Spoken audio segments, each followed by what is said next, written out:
نفسهم.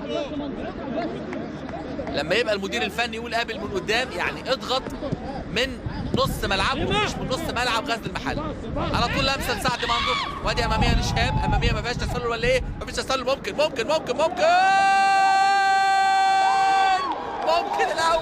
الاول محمد رزق. يا سلام يا سلام، التمريره عالميه والانطلاقه 100 والهدف يفرح المحلويه وابناء الغربيه، ومحمد رزق عملها وكلمته قالها واحرز الهدف الاول لغزل المحله. شوف التمريره العالميه، شوف الانطلاقه 100. شوف يا سلام يا سلام يا سلام. الهدف ده هيحل اللقاء جدا، الهدف ده هيحمل اللقاء جدا.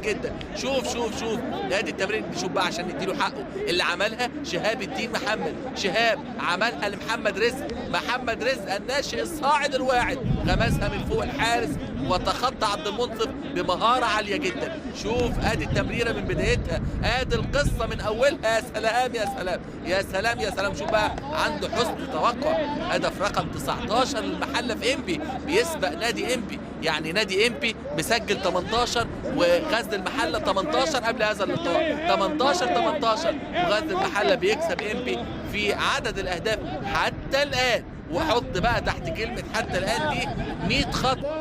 ورائد منسي في القلب، ولما نزل صالح جمعه، صالح هينزل في القلب عشان يحرر مؤمن زكريا وعبد السلام نجاح شويه. ادي البينيه وادي الانفراد. زكريا يا سلام. قلت لحضراتكم هو ده الكلام. ادي مؤمن زكريا هو اللي معاه مفتاح الشفره،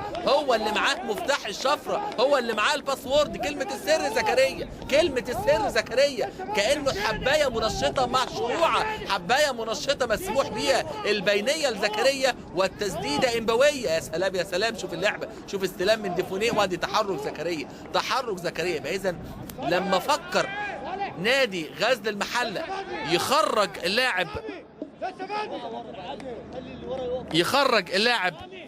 علي عبد المنعم ويلعب باربعه في الخط الخلفي، حصل ثغره. لما خرج علي عبد المنعم حصل ثغره في خط ظهر نادي غزل المحله، ثغره نتج